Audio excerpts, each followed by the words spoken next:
We're going to be really talking about healing the inner child and getting into what that actually is, because the inner child is something that's a lot of times overlooked when we don't really understand what things are happening in our lives and why they're happening in our lives. We can attribute to the things that are happening into our lives that we don't understand. Number one, something that's going on in our subconscious mind. Number two, something that comes from the inner child. Or number three, something that is from regression. Now, the first one is what's in our subconscious. Whatever's in our subconscious is going to come from regression, which means past life, past memories, DNA, or it's going to come from inner child. That is the different experiences that we had when we were either in the womb, when we were actually growing, or as a young child or adolescence, when we were actually from 0 years old to 1 or 2, and then all the way up into the toddler, and even into sometimes young childhood around 3, 4, 5, 6 years old. All of that time, when you think about that, that could be almost 5, 6, 7 years of time that goes by that we're constantly influenced. And so I want to really talk about the inner child and healing the inner child so that we can begin to heal the adult that we're living with right now. And I want to open up with this simple little fact, and it gives you the information that with over 75 people reporting significant improvements in their relationships, self-esteem, and overall happiness, healing the inner child is a must-try solution for anyone seeking inner peace and healing. So this is something that has actually been studied by universities and different psychologists to show that when we begin to tap into the inner child, we can begin to tap into healing parts of us that we didn't even know existed, because we forget. It's something that we do as a safety mechanism. Whenever we're going into the inner child, whenever we're going into learning situations that are painful or experiencing situations that are painful, we begin to tap into a part of us that basically learns to hide or suppress.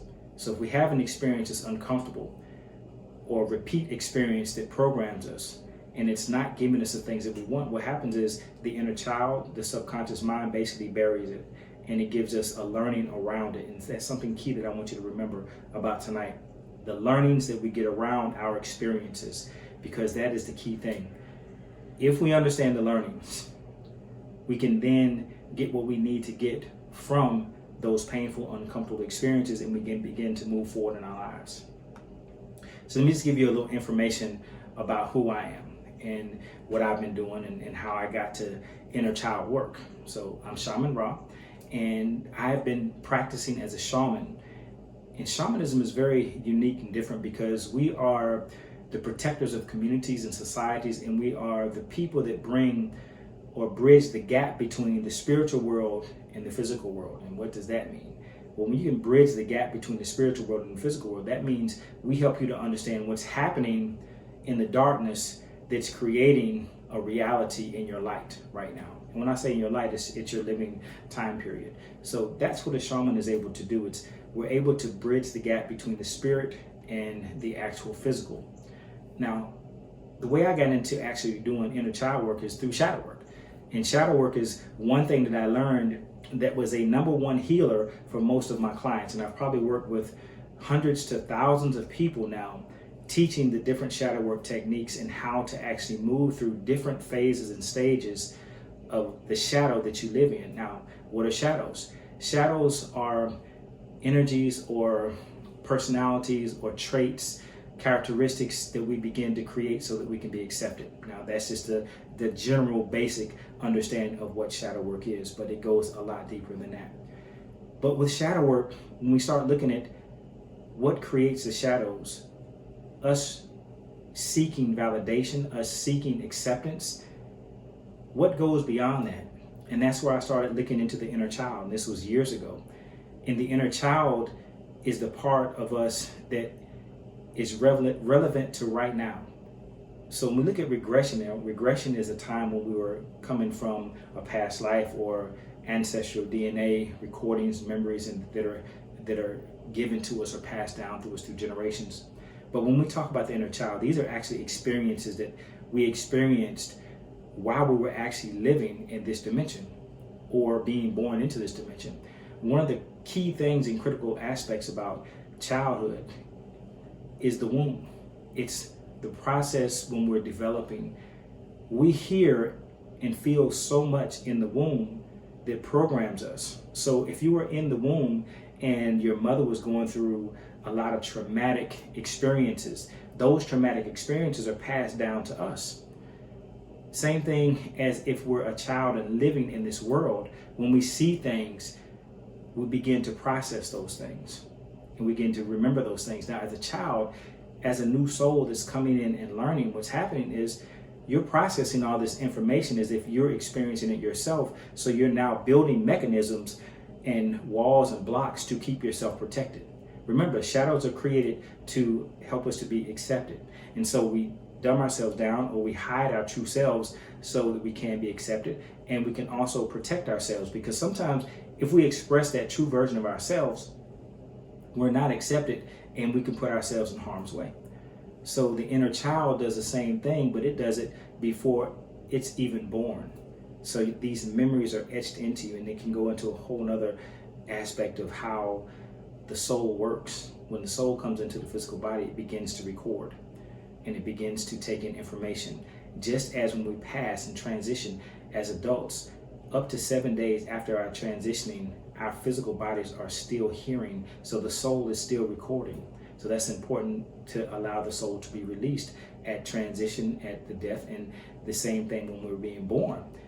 We should be prayed over, prayed upon, so that we can begin to block those things that are no longer serving us, or to give us an understanding of what we should hold on to, what we should retain, and what we should not retain.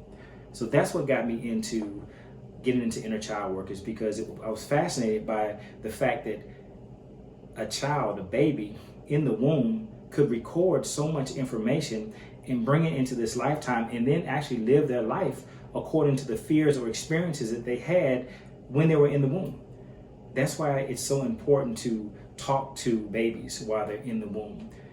The babies begin to learn the voices and the mannerisms and the feelings, the energies of their parents or the people that are around their parents. And it's very ironic. When my youngest daughter was born, I was very active in that birth process. So I would talk to the baby, I would talk to her, I would play with her every night. I would, have conversation with her. I would read math off to her, and I would just help her with these different things, not realizing the connection I was creating. And then when she was born, she came out and she started crying and kicking, and the nurse looked at me and said, well, talk to her, say something to her. And I'm looking like, well, what is that? Why? And she said she remembers or she knows your voice. As soon as I started talking, the child literally just calmed down completely, smiled, and was comfortable. But again, transitioning from the birth to the lifetime, or the real life, or the earth, she disconnected.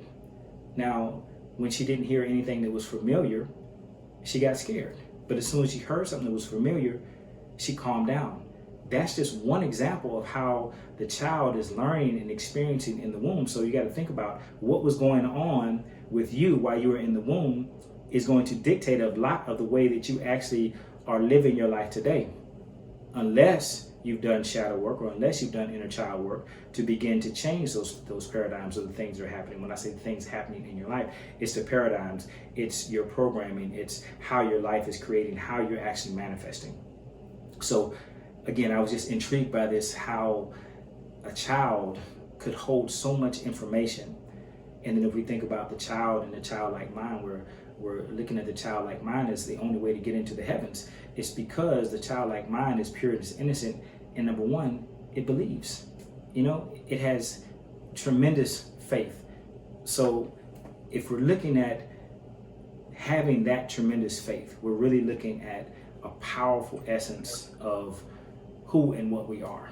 And that's what I really want to tap into and help people to understand about the inner child.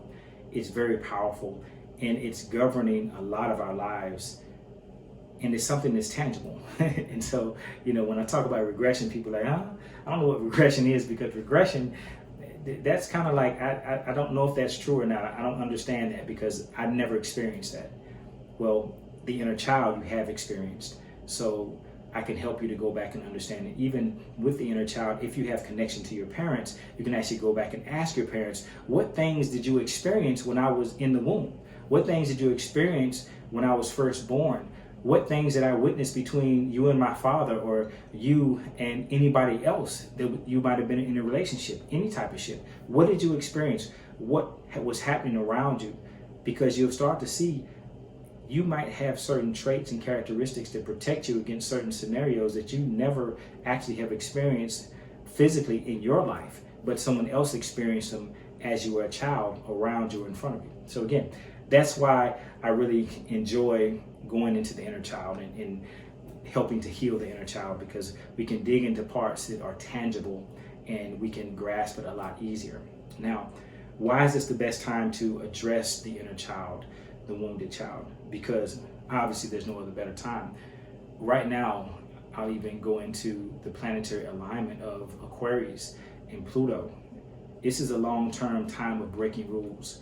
So as before, when we were in Pisces, what happens is we might have these rules that are programmed in our minds, and it's very hard to change them because we're in a time of remembering and sticking to the rules. Well, Aquarius is about breaking the rules. So now it's just as easy as saying, with an intent, I want to change something in my life. I want to change the way that I perceive, because I was having these experiences as a child. I want to heal my inner child. Just by saying those things, you're actually opening yourself up to releasing all that no longer serves you. So there's no better time than the present.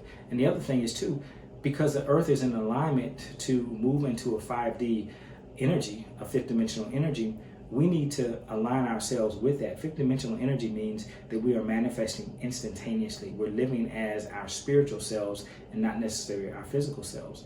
And when we do that, we begin to change a lot of things around us. So that's a whole other conversation. I'm not going to delve too deep into that. But right now is the best time for any, because the planetary alignment is here. We've just come through some eclipse times and full moons, new moons that are primed to help us to heal. So right now there's no better time, because we need it and the planet needs it as well.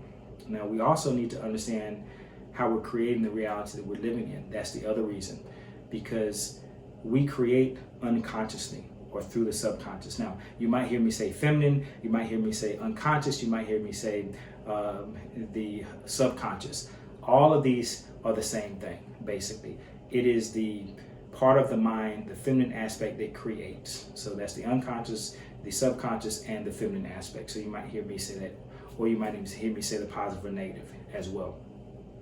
So what we want to understand is we need to be aware of what's going on in our lives 100% of the time, because that is a direct indication of what our program is creating. So if we're in a space where we're creating patterns and loops, we want to figure out where these patterns and loops are coming from. Sometimes we can look at our everyday life and we can figure them out. But sometimes we have to go back into our inner child. And I'll give you an example for me with relationships. And this is any kind of relationship, not romantic relationships necessarily, but they don't fall outside of what I'm about to tell you. Relationships with me, when I was younger, I literally went to six different elementary schools. It might have been 7. And I learned from almost 5 years old, leaving Montessori school into kindergarten, that I was not going to be in a place for a very long time. So if I'm not going to be in this place for a very long time, there's no sense in me building a relationship, because all I'm going to do is be hurt at the end of the day. So, 4 or 5 years old, you have your friends and you're happy and you're playing around and everything is great. And you never think that it's going to end. But then all of a sudden it ends. And you're like, oh man, then you feel this loss and this feeling of pain and hurt, because you no longer have that connection anymore. Then you go to a new school and you get to know new people and you're playing around. They think, okay, I'm good, and you're loving these people and everything's good, that you're gelling together as a family. And then all of a sudden you change schools again. And after about the 3rd or 4th time of this, you start saying, you know what, I'm just going to be surface, because in about 6 months to a year, I'm going to be gone anyway. And so this is something that happened to me in my childhood. This is something that happened to me in my childhood that created a block for relationships. So I never would actually commit or go full out into any type of relationship, friendship, Lord, for sure, any type of romantic relationship, or partnership or anything because I never expected for it to last. Then that actually changed and did something else to me later on in life. What happened was I started to overwork myself because I wanted to prove myself to someone or anyone or a corporation to show that I was worthy to be in a relationship or to be valued by that entity. So that's something else that happened because I wasn't able to build relationships and know how that feeling felt. So when I got something close to it, I would actually try to prove myself even more to, I guess, upgrade my value so that I would be accepted. And again, that now goes into creating the shadow. So these are things that happen just happened to me as a child. Something that's just very simple that actually led me to very destructive relationships. And even for myself, because once you start working so hard that you're just working to be valued by someone else, if someone figures that out, you become a slave to them, because all they're going to do is dangle a carrot in front of you and keep drawing you along to get you to work harder and harder and harder. And unfortunately, that is not the same. And that is not the mindset of every corporation, but most corporations it is. If they can get the work out of you, they're going to get the work out of you, and especially if they don't have to ask you. So that's something I learned that I needed to do for myself. So living your everyday life and seeing things that are happening to you. Why am I falling to these patterns of feeling devalued or not feeling self-worth or not feeling love, not feeling self-love? So as I start to look at the aspects of my life, I start to really dig deep. And I'll tell you now, even doing this for years, almost 10 plus years, I still go into places of my inner child and I find situations that are still creating some types of loop or some type of non-serving pattern in my life today. And there's many different things that factor into that, but I just want to give that information to you. So right now is the perfect time, and there is no other time, because if you're living in any type of pattern that's not serving you, any type of situation that's not serving you, any place where you're self-sacrificing, then it's the time. This is the time to really begin to start to do the inner child work. Now, what we're going to dive into tonight are pretty simple things. 3 things. We're going to understand the inner child. We're going to look at the signs of a wounded inner child, and then we're going to go through some steps to heal the inner child. Some simple things. And then at the end, we're going to do something called timeline therapy. Now, the timeline therapy that I'm going to be doing is actually a therapy session, hypnosis session, that's going to help you to release negative emotions. And there are basically 5 negative emotions that we look at releasing, which are anger, sadness, fear, guilt, and conflict. So we're going to actually go into a full system and we're going to let those things go. Now, when this happens, amazing things will happen and you will feel tomorrow, because it's like when you don't have those connections and you release those feelings, those negative emotions, you don't look so deeply at things.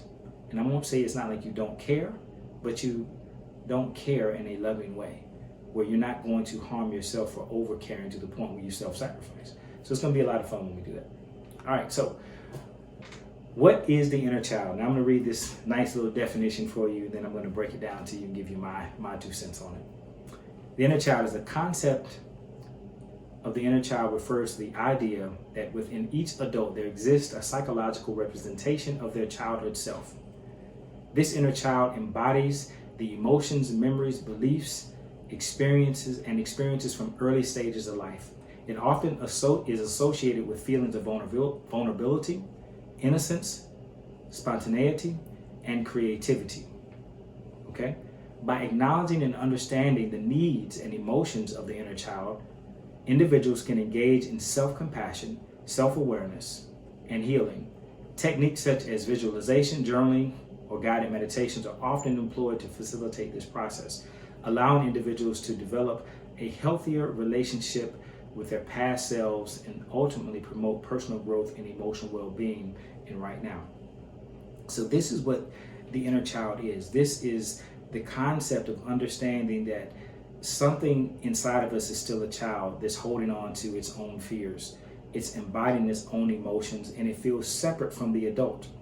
Now, a lot of times we'll get into the point where the adult is actually feeling sorry for the inner child because it feels like it neglected it. And then it begins to do things to overcompensate for that inner child. Now, the inner child at the same time is sometimes saying, no, you don't have to overcompensate. Thank you very much. I forgive you. Let's just move forward. But then that egoic part of us then goes back in and says, no, I need to do more work. I need to do this. And I neglected myself before, so I'm going to not neglect myself now. And then when you do things in certain reasonings, you begin to create a loop or a cycle that goes into the egoic consciousness, which is the survivor of yourself. Now, this survival version of yourself is very interesting because it will constantly create a loop and pattern because it loves power. It loves to stay in charge. When you start healing the inner child, you start to take the power away from the egoic self, or that survivor self that's in you. Now, that is what I call the immature ego. The immature ego has its place, but it's immature, and it's going to constantly want power. It's like a 2-year-old. Now we're going back to the 2-year-old, the inner child. That inner child at 2 years old is going to constantly fight, and that energy of the 2-year-old is going to begin to deal with the immature ego, and it's going to try to basically now gain power because it didn't have any power before, and it creates scenarios in your life that may not be conducive or may not be things that are serving you.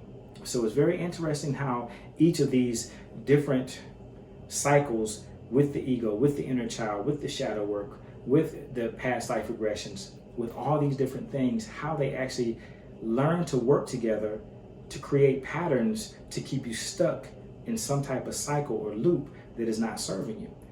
And the thing is, it's not serving you for your growth spiritually, mentally, emotionally, and physically, but what it is doing, it's providing you safety and security.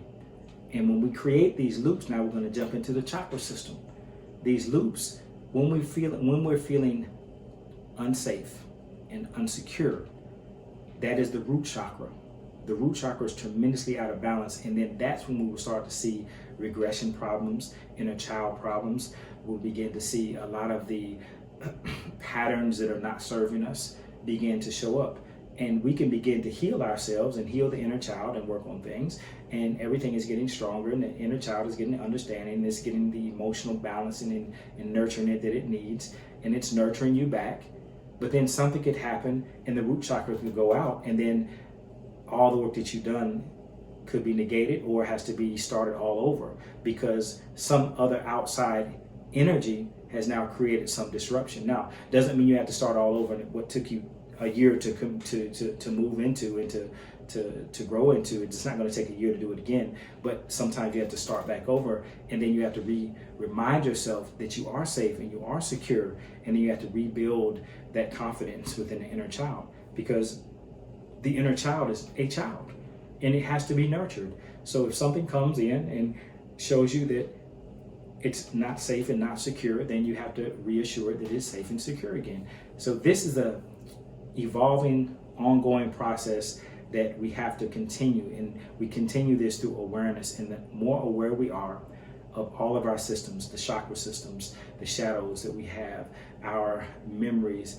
our everyday life mindfulness of what we're actually doing every day, the more we can stay in a positive space where we don't regress backwards. Okay, so that's what the inner child is. The inner child is the part of us that is feeling like it has been neglected, has been forgotten, and that is also part of us that we are not allowing to play. So that's very important for us. As we're adults, we need to play. We can't be so serious all the time that we forget that there is an inner child inside of us, because that inner child is still part of us, okay? And the inner child is a childlike mind that also believes. It has full faith. And belief, faith, unwavering faith, and it's going to try anything. It's the daredevil that just jumps out and does anything that it wants to do without fear.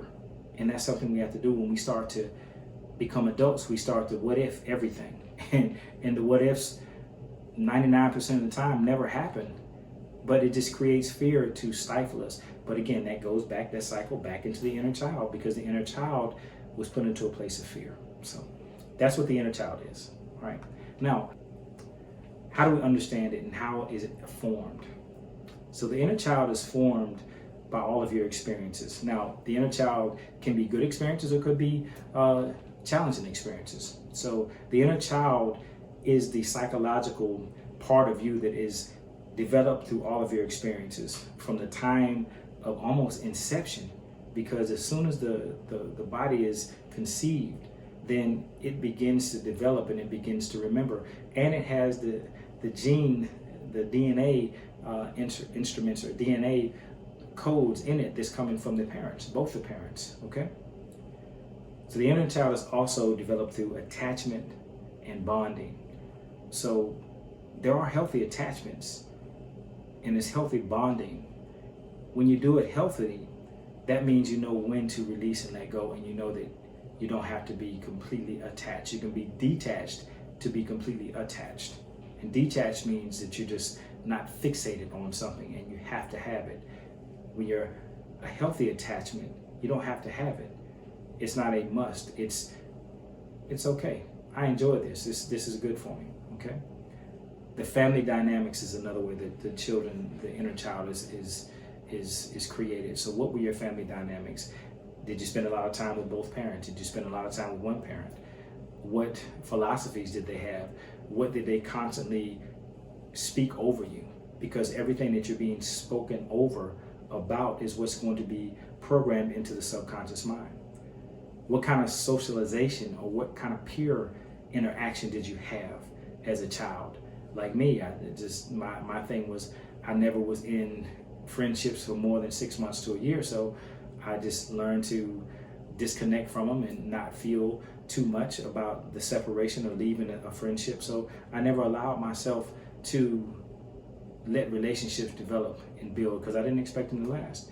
And I learned how to build relationships and protect myself with walls, which you feel like is good, but it's really not good because later on in life, those walls need to come down. Also, where the inner child is created through the culture and societal influences. And societal influences are sometimes everyday things that we experience, like the television or the radio or open conversations with people in the public, public opinions. All these things begin to shape that inner child. Now remember, the child has a childlike mind, so it's absorbing everything. And it's not really figuring out what's right or wrong. It's just absorbing, and whatever it absorbs as its truth, it will put into the unconscious, subconscious part of the mind to actually create a reality that lives within those parameters. So we have to understand, it's very important to understand what our culture or how our culture and how society is influencing the children, because that same child will have issues later on, or they may actually thrive. So you see some children that are in certain social environments where they believe that they can accomplish everything and they can be anything they want to be. And then you have other children in social environments or peer environments where they're told to limit their mind and their thinking. And that begins to be a basic mind prison that they're actually put in. And the prison of the mind is the worst thing that we can ever experience, because that is forever until we break it. And you ever seen the actual the experiments where they would take a leash and put it over a horse, and they take the leash and they pull the horse, and they keep doing that so much to the point when they walk up to the horse and they act like they put a leash around it, turn and act like they're grabbing it and turn their body, the horse goes with them. And it's just because of conditioning. And that is what happens. That is the conscious mind saying, the leash goes over my head, I get pulled, I gotta follow. Or if I'm in a cage in a prison and I can't ever get out, that is what your mind tells you, and that is what your reality begins to become. When we begin to do the inner child healing, that work, we begin to break loose from those prisons of our own mind, and we begin to expand into something better. The other way the inner child is formed is through trauma and adversity. Now, trauma and adversity can form an inner child in two different ways. It can form a strong inner child, or it can create a child that is very timid. It can create one that is very productive and one that is not very productive. So again, it all depends on how these things are working. So just because it's a trauma doesn't mean it won't be healthy for you. Just because it's adverse doesn't mean it's not going to be healthy. And most times, trauma and adversity creates some type of wall or some type of block. But once we get the learning from the traumas and the adversity, then we can actually expand from it, and it become a freedom, and it frees us. And this is something that's very important as a young child, we need to understand. As adults, we need to teach children how to understand and get the learning from traumas and the learnings from adversities. And again, as you do the inner child work, you're healing yourself from these traumas and these adversities, but you're also learning how to get the learnings from challenging situations. And then you start to see traumas as challenges, adversities as challenges, and not as a trauma or adversity as something that's negative. So many different things we're going to be really tapping into when we're looking at how the inner child is formed and how we can use everything for duality. Remember, everything has a duality. So here are some signs of a wounded inner child. Number one, emotionally reactive. That means the learnings have not been received from any situations or most situations. The understanding has not been received from adversities. What happens is the inner child begins to create barriers around it to keep itself protected. And when you put a barrier around you, just like nothing can come in, you can't go out as well. So low self-esteem is another thing that is a sign of a wounded child, inner child. Perfectionism, this is something that's big because so many people don't realize that when you're trying to make everything perfect, are you trying to make everything perfect for someone else or for yourself? Are you trying to prove something to yourself? And that's one of the ones that when I was younger, I used to be a perfectionist is what I was when I was younger, because I always wanted things to be right because I wanted to be accepted for what I was doing. And I wanted to be better than everybody else because that was my way to stand out. That was my way to feel confident. That was my way to feel valued. But a lot of times we don't have to even be perfect. We don't have to have the perfect writing, the perfect pictures, the perfect look, the perfect ideas, the perfect essays. We don't have to have all that. It's a lot of times it's enough. And when you really get to understand the power of this reality, the ones that are not perfect are accepted more. The ones that are not textbook doing everything perfectly, they're the ones that are actually moving forward in life. They're the ones that are actually enjoying life. They're the ones that are actually not putting so many constraints on themselves and limiting themselves. They're the ones that's enjoying life, and they're the ones with the childlike minds. So perfectionism is something we fall into all the time. So if you feel like that's one of your things, realize that it doesn't have to be done perfect, and start to think about, why am I doing this perfect? Why am I putting so much effort into something that was already at its best? Okay. Difficulty setting healthy boundaries. And this is something I see a lot of times. And it's, again, because we don't have the value within ourselves when the inner child is wounded. So the inner child just almost lets anything come to it and continues to let anything come to it. But when you begin to start to heal that, you start to put up these healthy boundaries. Now, I'm one that never liked to talk about boundaries before because I'm big on love and light, and love is one that is the most powerful energy that allows everything to transmute, and everything wins in love. So it's like, do you really need boundaries when you have love? Well, what happens is love puts up the natural boundaries, and the natural boundary that love puts up is a boundary that allows you to vibrate in a frequency that does not let those lower vibrations come to you. So love takes you out of the chaos and puts you into the bliss. And chaos cannot exist in bliss. Chaos can't exist anywhere unless there's chaos. Bliss can only exist in bliss. So love helps to take you into bliss. So love will actually create a healthy boundary, but it's okay to say, I want to create a healthy boundary because I'm loving myself enough to do so. Another one is fear of abandonment. That's a big one. A lot of people have that. And a lot of people hide from that because fear of abandonment means I'm scared of something. Fear means I'm scared of something. And who wants to admit that they're afraid of something? Not very many people, okay? Patterns of self-sabotage. Ooh, that's a big one. Patterns that we just continuously do over and over. When we begin to look at our life, and the only way to see these patterns is to literally look and be aware of what our external environment is like. Is our external environment of peace? Do we have people around us that are loving, caring? Do we have people that are toxic? Do we have people that are talking about things or trauma bonding? And that's something that I really noticed. And it's like when I started really studying trauma bonds and understanding how that works on the inner child, I started seeing and listening to conversations, and you can hear the trauma bond. And I sit back and I listen to them for a while, and then I'm okay with them. But after a certain point, it's like, hey, you know what? This conversation needs to shift and change into something else, because you don't want to get into conversations where we're always talking about what needs to be healed, what needs to be helped, what's going wrong. You want to be talking about things also in conversations of what's going right. And this is one of the things that we are fearful of, when we get into these trauma bonds, is fear of abandonment.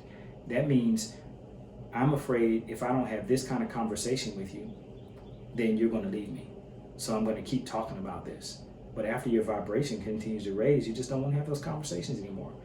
And then that's when you got to be strong enough to just let the relationship vibrate away from you. Okay? Goes into patterns of self-sabotage, fear and abandonment, they kind of go together. Difficulty navigating intimate relationships. And this you see all the time. I mean, this is why marriages don't last. It's because the inner child is severely wounded. And there's so many things that need to happen in intimate relationships, and one big one is communication. But if you're afraid to communicate because of not feeling safe and not feeling like you're in a container that you can actually be vulnerable, then what happens is you shut down and you become an unnatural version of yourself. And in that unnatural version of yourself, you begin to express dysfunction. And remember that anytime you're a natural version of yourself, you're going to express functionality. Anytime you're in an unnatural version of yourself, you're going to express dysfunction. Remember those things. Natural functionality, unnatural dysfunction, all the time. Another sign is avoidance of emotional pain. That means, I'm okay, it's okay, I'm not hurt. People say, no, I'm not hurt. No, you hurt. And it's okay to be hurt. So when someone's inner child is wounded, they don't accept the emotional pains that they're going through, or they try to hide them, or they try to spiritualize them, I like to say. Spiritualizing the emotional pains that are deep inside of you are one of the biggest things that happens to people in this lifetime. It's because, or especially the people that are becoming spiritual people, because they know that as a spiritualist, we're supposed to love, we're supposed to allow things to just flow through, we're supposed to forgive, and we're supposed to move on. But we never go into the fact that we're supposed to go through what we call the fire. And the fire is one of the stages of transformation that I talk about in my 5 steps of healing. But avoidance of that emotional pain, the emotional pain is the fire. If we don't go through pain, if we don't learn how to go through it healthily, then we begin to avoid it, we begin to spiritualize it. And all it does is creates these blocks within us that will come back and trip us up later on in life. Now, the other thing is repetitive relationship patterns. You see these all the time. And sometimes it's the repetitive relationship that you have with yourself. How do you show up for yourself? If it's repetitively not serving you, then there's some inner child wounds. Why? What happened? What are you trying to prove to yourself, or how are you trying to be accepted? Are you trying to accept yourself? So many questions that begin to come up from these things. Then the last thing on the list here is difficulty expressing needs. And it is very difficult for us to say what we need as the inner child is hurt, because that means we're expressing vulnerability. That means we're actually giving the power to someone else. And someone with a wounded inner child is very afraid to give the power to somebody else, because they're afraid someone's going to take advantage of them. So these are the signs that you're dealing with a wounded inner child. So if you're experiencing any of these things, allow yourself to just step back and just evaluate yourself. I have a course online on YouTube that's free. It's called Mindfulness and Meditation.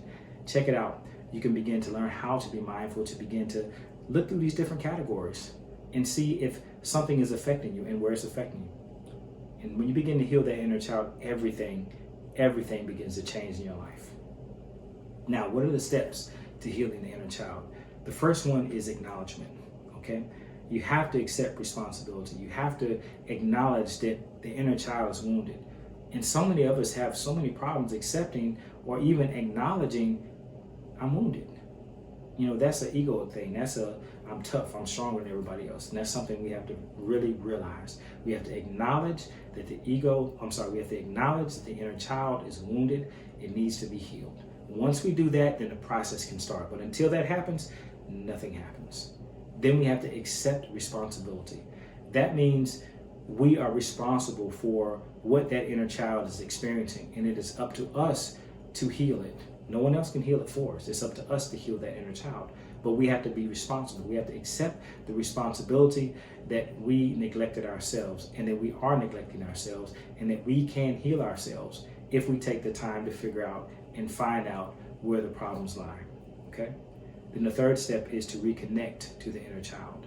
So once you acknowledge that the inner child is hurt, you accept responsibility for your part in that hurt or wounded inner child, then you have to then reconnect with the inner child. And the ways you reconnect to the inner child are do fun things, do activities, get out, play, go into that childlike mind, laugh, joke, dance, sing, do something that a child would do. Go fly a kite, go do anything that would be childlike. And that's helping you to reconnect with the inner child. And the other part is, the last step is to create flexibility and understanding. And creating flexibility and understanding means that you're allowing yourself to continuously stay in alignment with the inner child, to stay in that connection with the fun part of your life. So you got to have fun. You got to do the things that you love to do. If you don't do the things that you love to do, then what's life worth living? And I mean, that's one of the big things that I teach at this point. It's like, if it's not fun to you, if it's not bringing you joy, don't do it. Why? Why do something that doesn't bring you joy? Something stops bringing you joy, then it's going to take you out of your natural expression. What happens when you go out to your natural expression? You go to the unnatural expression, dysfunction happens. That means you become a version of yourself that you're not going to like, and no one else is going to like either. So just allow yourself to stay in that functionality. Allow yourself to do things that you enjoy, that bring you joy, that bring you happiness. And that's what your life wants to be about. And when you do those things that bring you happiness, other people begin to come around you, and they bring more joy and more happiness, and you begin to bond in joy and not in trauma. Okay? So that's one thing that in our culture, it's very easy to trauma bond. It's very easy to bond in trauma because we're so used to just saying, woe am I, and wearing this badge of honor because you've endured such painful things. Well, we need to stop doing that, and we start to need to show the joyful things that we're experiencing and not enduring.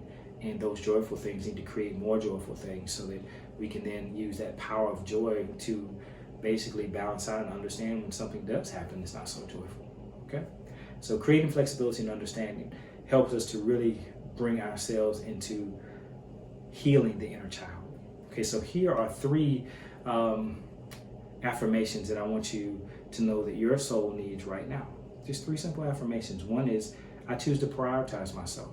And when you choose to prioritize yourself, you begin to open the door to heal everything, not just the inner child, but everything about you. Prioritize yourself. That means you begin to love yourself. You love yourself enough to put yourself first. Please do that. Number 2, I'm at peace with who I am. That means not only am I loving who I am, I'm accepting who I am. There's that acceptance word again. And then I'm expressing who I am. Okay? When you begin to do that, when you begin to become or enter that level of peace with yourself, then everything in your life begins to change, and it begins to unfold and grow and develop. It's like everything in the springtime beginning to bloom. Once you become at peace for yourself, that's a sense or sign of gratitude. Gratitude creates space. Space is where things begin to grow. So be at peace with yourself. And the third thing, I am determined to heal and get well. That means you're dedicated. That means you're going to express discipline. Discipline is to keep going, to keep things moving. It's not enough just to recognize things and then realize things, confront things and release things, or even just reprogram it. Now you have to go into the point where you have to actually continue to express it.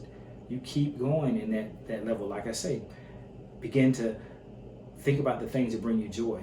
And as you get more joy into your life, you begin to bring more joy into your life. And that joy then begins to spawn and grow into new relationships, joyful relationships, which allow you to be your natural version and then makes you express naturally. And that functionality comes out. So these are the 3 things I want you to really, really focus on when it comes to healing the inner child. Now, what I'm going to do here is, on the last page here, there is actually a coaching course, which is 6 weeks, where I break down the different systems that I have, which are pretty simple. It's 6 one-on-one personal coaching sessions. It breaks down your inner world. It evaluates the inner child. It identifies the non-serving patterns and reprograms and creates the serving patterns. It gives you the ability to reprogram, and what I do is actually create a personal programming for you where I actually put it to certain frequencies and you can listen to it over and over, and it helps you to stay in a healthy state of mind. You also learn a 5-step program to recognize the conscious positioning of the inner child, which means what stage is it in. It's in 5 stages. It's either in its birth, it's in its development and growing in its newer space, or it's in its transformative phase, or it's in the phase that comes after the transformative phase, which is the phase that basically says that I'm changed and I'm okay. And we all have been through those things. And then the last phase is the growth phase, where you begin to grow into a functioning personality or person, adult. So it's very interesting. And then there's also a 5-step program that I help you to learn to heal the inner child. And each of these programs can be done over and over and over in life. The program to heal the inner child is where you create sacred space, you find and you name the pattern, you dream and develop a new reality, which is giving yourself a new program. Then you reprogram the dream, and then you anchor the dream. And anchoring the dream is basically taking yourself into a space where you begin to practice the different activities that keep you in that new dream state. So that's the whole program. I'm not going to talk a lot about that. And let's talk about if you have any questions. So if anybody has any questions, feel free to fire away, and I'll be glad to answer them. And then I'll go into the reprogramming.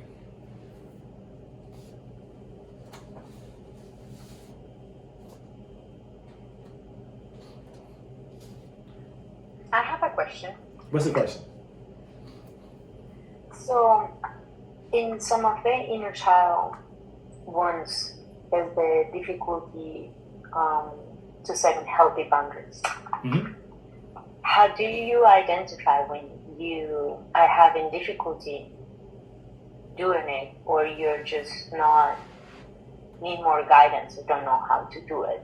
Okay, so you're willing to do it, but are confused. Like, where do you identify it's coming from a wound, inner child wound, or where it's something that it just needs more guidance and support in doing? Okay, cool. So you're asking about how do you set the healthy boundaries from the inner child, and is it coming from the inner child, a wounded place, or if you might be working on things but don't know how to set boundaries? Is that what you're asking? Yes. Okay, cool. So the first thing that you want to do is you always acknowledge, number one, that there is an unhealthy boundary. And you can tell an unhealthy boundary because you feel uncomfortable. That is the first sign. The number one thing is, if you feel uncomfortable in a situation, then there needs to be a different boundary put up. First question, why do you feel uncomfortable in that situation? Then you want to answer that. And whatever that answer is, that gives you the next step. Am I in this uncomfortable situation because I'm trying to self-sacrifice? Am I trying to make someone else feel comfortable when I feel uncomfortable? Am I opening something up that's bigger or that I can't handle? And in the system that I teach you to find your actual non-serving patterns, that pattern, when we self-sacrifice, that pattern is called loosey-goosey. And it's about 50 of them that I go through and teach you how to actually find them and show you your pattern of non-serving. But in this situation, I would take you through that pattern to show you how to find the archetypes that you're actually using that are creating the lack of boundaries. That's what I would do. But the first thing that I would say is to do this. Identify it. What do you feel from it? Why is it uncomfortable? Ask the question, why is this uncomfortable? If you feel like the boundary is uncomfortable or if you feel like the lack of the boundary or the relationship or the situation experience is uncomfortable because you're self-sacrificing, then you ask yourself, why am I self-sacrificing? And then the answer for that tells you then, okay, what do I need to do? And now here's where the big problem comes in, because the strength to say no or to make change right now has to be there. And sometimes it's not there.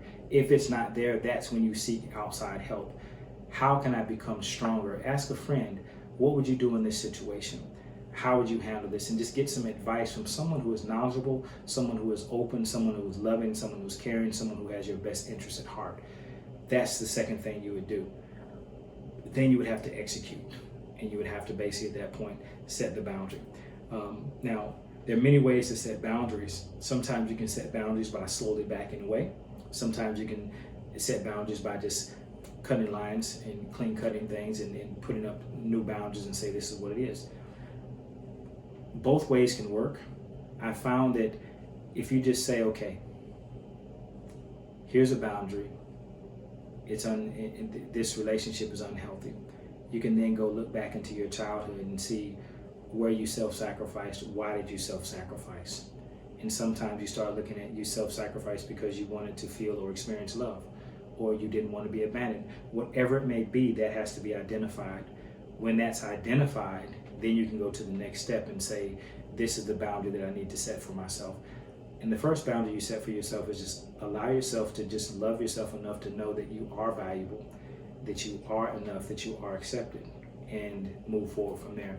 And that's a difficult question to answer because it's every situation is different. So I'm just really trying to give a couple of different scenarios. But the first thing is, number one, acknowledging that there needs to be a boundary placed there, and then looking back in your childhood and seeing where boundaries weren't placed in similar situations. And once you look at those similar situations, then you can begin to say, okay, this is what I was doing in this last situation, and this is what I'm doing in this situation. And then you just open yourself up and you have a conversation with yourself and say, these things are not serving me, and I need to do something that serves me. And at that point, you have to know that you don't owe anyone anything outside of you.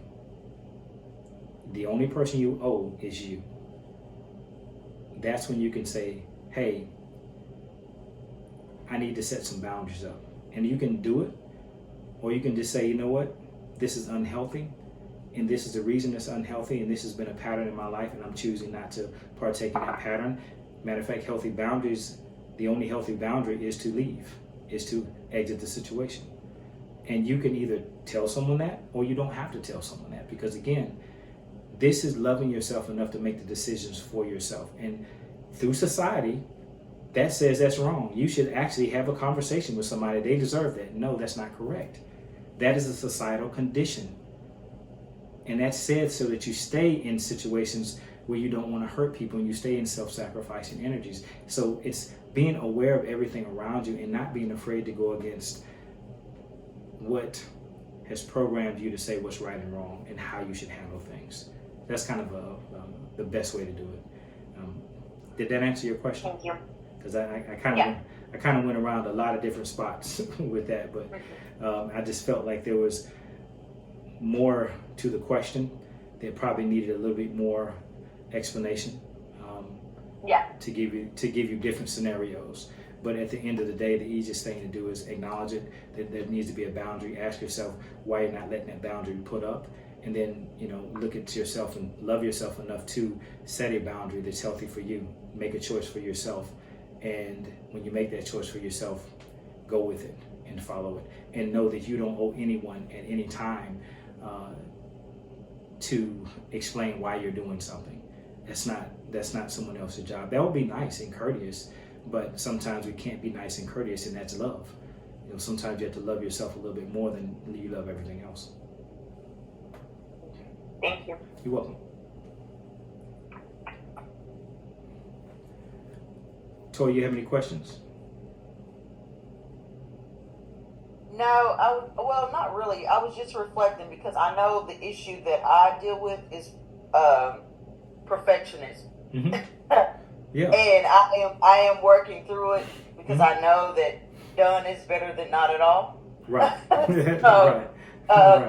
That's the process that I'm working through. And then as you was going through the class, my perfectionism, my understanding of perfectionism got highlighted. So yeah, thank you. Oh, you're welcome. And perfectionism is something that is easily overlooked because society says the better you are, the more accepted you are.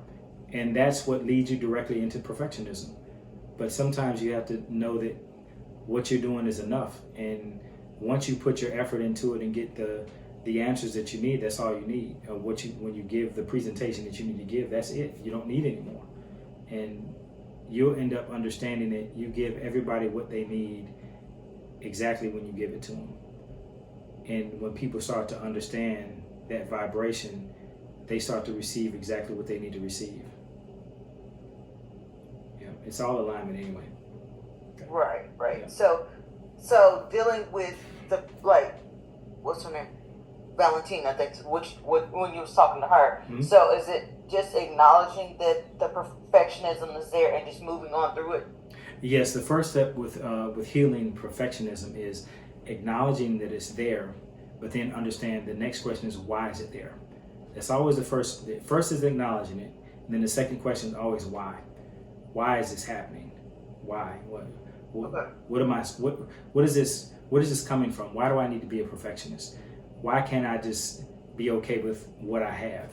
And there are sometimes, there are some things that can be done more, but then there are times when, it really can't be done two more. I mean, you can put another highlight here, you could change it here, and you could put another color here, another sound in the song here, but it's like overdoing it. So the first thing is, why are you overdoing it?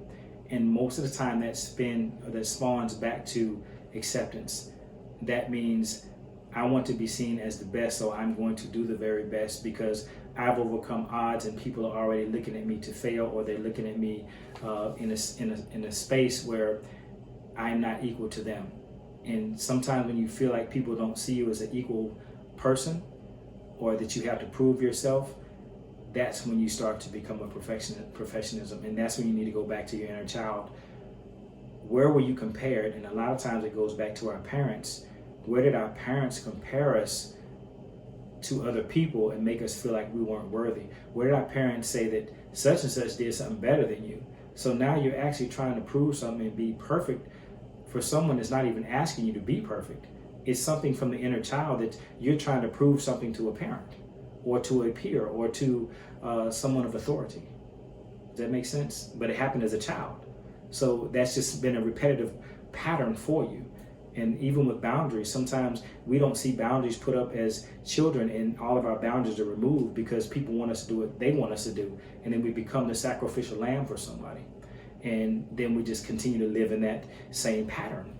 And that's why it's so important to heal the inner child, so we can stop those patterns. Yeah.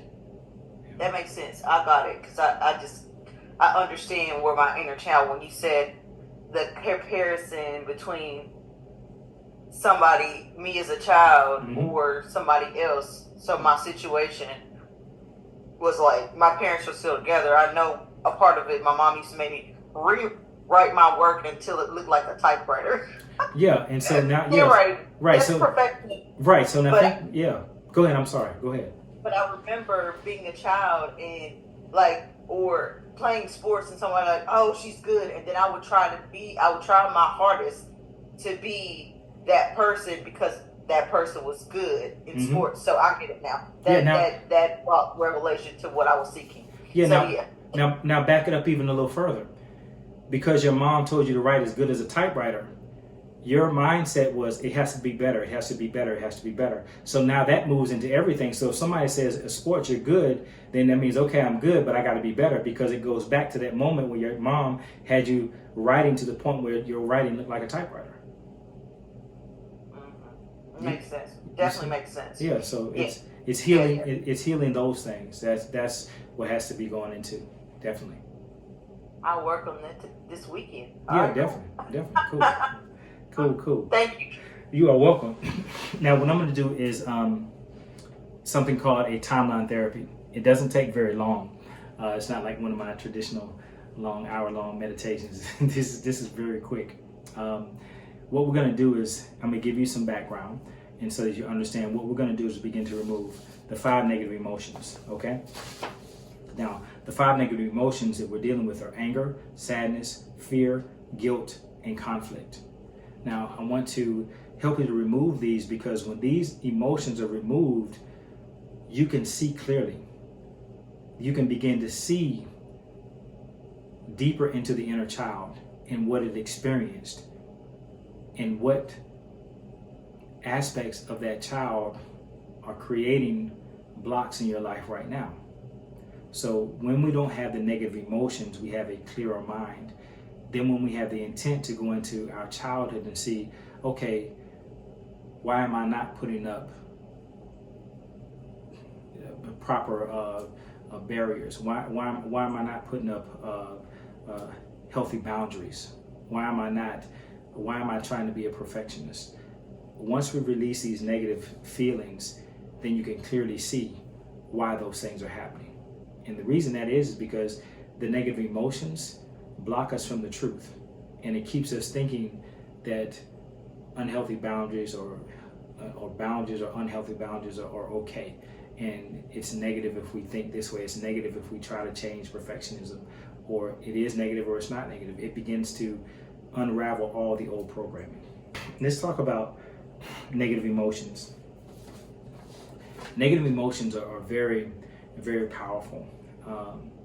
And if negative emotions are not released, that means you don't learn from experiences and let go of what's no longer serving you. What can happen is your body can begin to deteriorate itself. So if you think about this, any event, any experience, what is there to have been learned from that event? And the learning from all which will allow you to easily let go of the emotion. So any event that brought any negative emotion to you, what was supposed to be learned from that event? Now, when you have that learning, this is the power of learning, you are easily able to let go of the negative emotion and retain the learning from the event without the emotion. Now, if we don't release the emotion, then we don't necessarily get the learning. But even if we get the learning and we don't release the emotion, then we still have a block. Because if it's a negative emotion, that negative emotion is going to keep us from getting the full learning from every experience. So we can get half learnings, but if we don't get the full learning, we can never let go of the emotion. Now, the emotions begin to deteriorate our physical bodies. So if you think about this, wouldn't it be easier and better to preserve the learnings that help us to move forward in life versus pretend or holding on to preserving the emotions, the negative emotions? Wouldn't it be better to hold on to the actual learnings? And if you let go of the emotions and you preserve the learnings, you have learned what you need to know, and you can move forward and use that learning as a building block for the future without a negative emotion, because the negative emotion is going to create discord in our thinking. And you have to think about this. When we let go of the negative emotions, we're actually protecting and creating safety in our physical body. So the negative emotions of anger, sadness, fear, guilt, and conflict, they do not protect you. If you're working with fear and anger, you might think about fight or flight. If you're working on conflict and guilt, you might be thinking about self-sacrifice. So just think, holding these energies in, these negative emotions don't do anything for us. They do not protect us. They make us think we're protected. It gives us a false sense of security. Each negative emotion can contribute to the following types of health issues. Anger is attributed to heart attacks or creates heart attacks, heightened cholesterol. Sadness weakens the immune system and creates depression. Fear brings excessive stress. It allows us to hold on and increase or create PTSDs and phobias. Guilt lowers our healing energy, so our bodies can't preserve themselves and move into a stronger phase. And conflict will allow us to create cancer, and it'll help to foster cancer growing in your body. Now, if you think about this, wouldn't it be a lot safer if you just let go of the emotion and preserve the learning about taking care of yourself and just letting go of all this extra that does not serve you? If you think about the prime directives of your body and your existence in this world, not letting go of this emotion is in direct conflict with the highest prime directive, which is your higher self of the unconscious mind, which is to preserve the body and heal the body at all times. This emotion Though getting results does not preserve the body, it hurts the body. And wouldn't it be better if you let go of the repressed emotion and get the same results from another way? We don't have to hold on to these negative emotions. So now what we're going to do is think about this. I want you to just visualize yourself for a moment. And I'm going to talk to your unconscious mind and subconscious. I don't want to talk to your conscious mind. So if you think about your emotions, and if you went into a state of fear, just close your eyes for a moment. And if you think about fear, what direction is it coming from? Is it in front of you, behind you, to the right of you, to the left of you, above you, below you? I just want you to think about that for a moment. Where is it? Now just allow yourself to think about that. And I want you to think about something. We're going to look at an event. We're going to label the event number 4. We're going to label the past number 3. We're going to label above the event the situation that created the negative emotion. We're going to label that 2. And then we're going to label 1 in the future, sometimes now, but maybe out in the future. So I want you to just imagine just a timeline in front of you. And you're going to float above that timeline.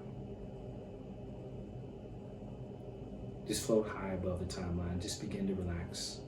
Close your eyes and just feel your body becoming lighter and lighter and just lifting. Just float up above your timeline. Like right now. That's position 1. I want you to float up above the position 1 right now. And remember the direction that fear was faced in, and that is the past. So I want you to allow yourself to look into that direction, facing the past. Then when you get there, I want you to notice the event. And when you're there, just nod your head.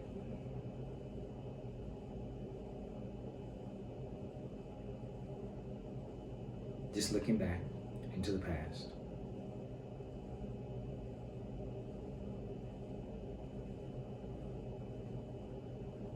Now you're going to begin to float up again. And this is position 2, and this is in the past, but it's directly above the event. So you're looking down on the event. You want to ask your unconscious mind what it needs to learn from this event. This event that had the creation of anger, sadness, fear, guilt, or conflict, or all of them at one time. Look down into that event. And if it begins to feel uncomfortable for you, just float up high. Now again, ask your unconscious mind what it needs to learn from the event. The learning of which will allow you to let go of the emotion easily and effortlessly. Your unconscious mind can preserve the learning so that if you need them in the future, the learnings will be there. Now from your unconscious mind to your conscious mind comes the learning from all events dealing with anger, sadness, fear, guilt, and conflict.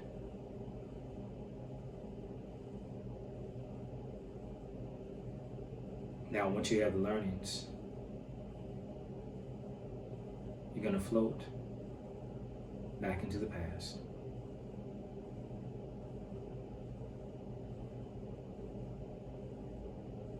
Back into this is position 3. So now you're above an event and before the event that sparked any anger, sadness, fear, conflict, and guilt.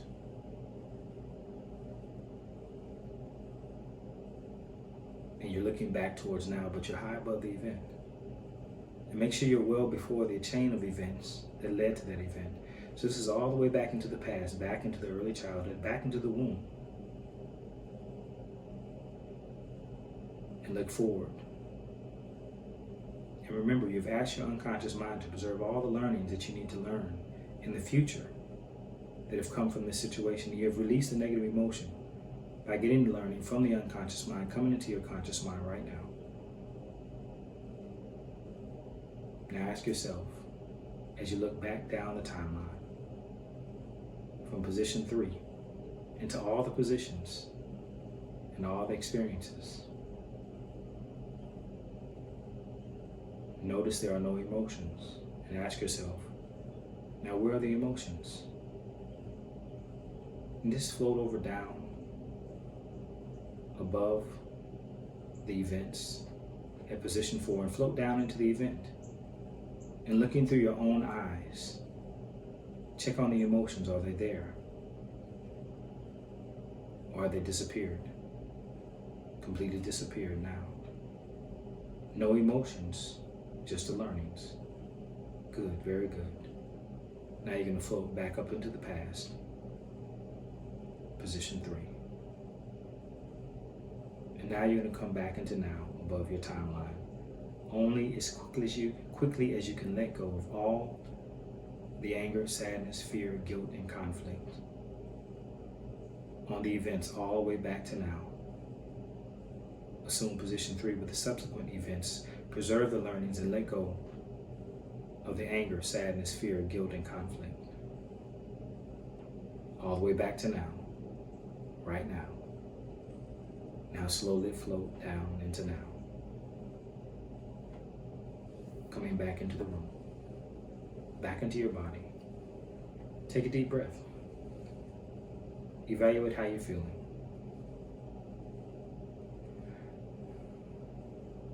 Think of the color blue. Now we're going to test.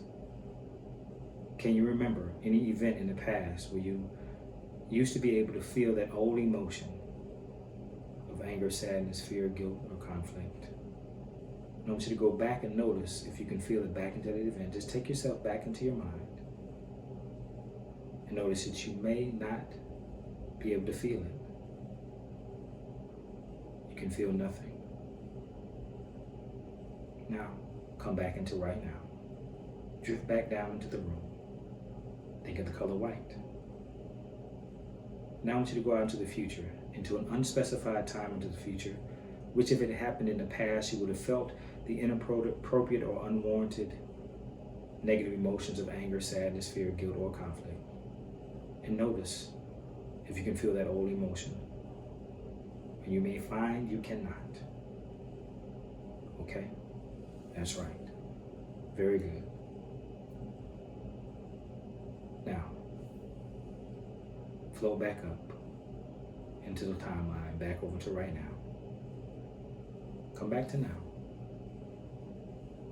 Slowly open your eyes. Take some nice deep breaths. Breathing easily, gently. Having released the negative emotions of anger, sad, fear, guilt, and conflict,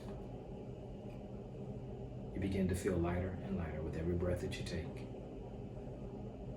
You begin to expand as light, divine light.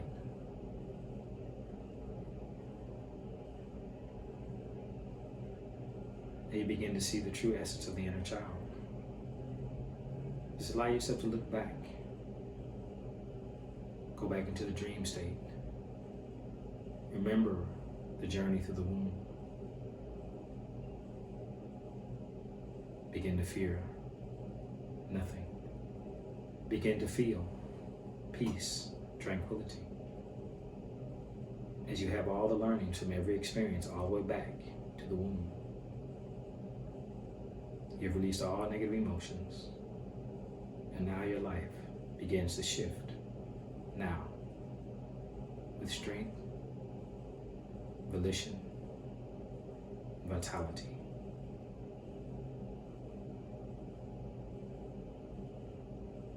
And take a few deep breaths.